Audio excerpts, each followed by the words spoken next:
చెప్పంటారు. అందరికీ నమస్కారం అండి.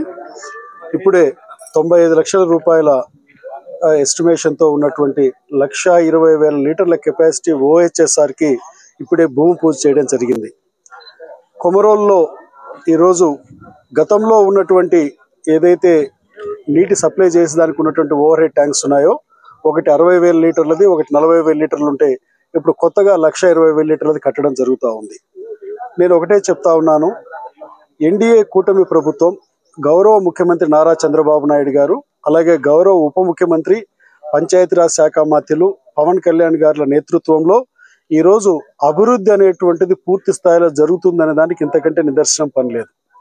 కొమరోలు గ్రామ పంచాయతీ వరకే తీసుకుంటే పంచాయతీరాజ్ రోడ్లు అయితే దాదాపు మా కూటమి ప్రభుత్వం వచ్చిన తర్వాత 1,40,00,000 రూపాయలతో మేము సిమెంట్ రోడ్లను కూడా మేము వేసుకోవడం జరిగింది.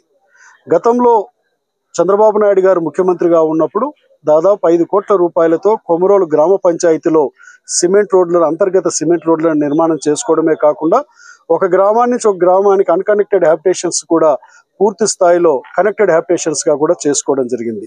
నేను ఒకటే చెప్తా ఉన్నాను, ఈరోజు ఒక చక్కటి పరిపాలనని, రాష్ట్రము గతంలో పరిపాలించినటువంటి వైఎస్ఆర్ ప్రభుత్వం అనేటువంటిది ఆర్థికంగా కష్ట నష్టాలలో నెట్టినా కూడా ఈరోజు మా యొక్క ఎన్డీఏ కూటమి ప్రభుత్వం చంద్రబాబు నాయుడు గారు కానివ్వండి, ముఖ్యమంత్రిగా ఉప ముఖ్యమంత్రిగా పవన్ కళ్యాణ్ గారు కానివ్వండి, ఎంతో చక్కటి పరిపాలన అందిస్తుంటే ఈరోజు వైఎస్ఆర్ కాంగ్రెస్ పార్టీ నాయకులు ఈరోజు ఏమి జరిగిందని వెన్నుపోటు దినం అని చెప్పి మాట్లాడుతూ ఉన్నారు.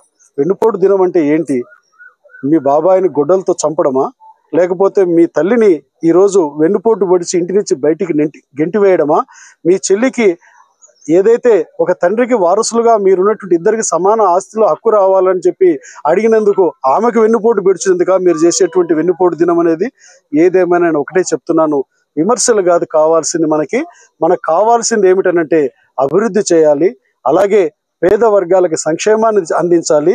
రాష్ట్రాన్ని మనకి ఎవరైతే చదువుకున్నటువంటి యువత ఉందో ఉద్యోగ ఉపాధి కల్పన కల్పించడమే ప్రభుత్వాల ధ్యేయంగా ఉండాలి తప్పితే నిన్నటికి నిన్న గంజాయి సేవించి ఒక ఉద్యోగస్తుడు, పోలీసు ఉద్యోగస్తులు చంపేదానికి పోయినటువంటి వ్యక్తుల మీద పోలీసులు వారి మీద లాఠీ చార్జ్ చేస్తే గంజాయి బ్యాచ్కి మద్దతుగా ఒక ముఖ్యమంత్రిగా పరిపాలన చేసి ఈరోజు మాజీ ముఖ్యమంత్రిగా ఉన్నటువంటి వ్యక్తి నువ్వు వెళ్ళి వాళ్ళని పరామర్శించావంటే నీ పరిపాలించిన రోజు ఎటువంటి పరిపాలన అందించావు పోయి పరామర్శించే తీరును బట్టే అర్థమవుతుందని తెలియజేస్తూ నేను ఒకటే చెప్తా ఉన్నాను, ఈరోజు కూటమి ప్రభుత్వంలో గిద్దలూరు నియోజకవర్గంలో ప్రభుత్వం అధికారంలోకి వచ్చినప్పటి నుంచి ఇప్పటికీ దాదాపు 45 కోట్ల రూపాయల అభివృద్ధి కార్యక్రమాలను మేము చేపట్టాం.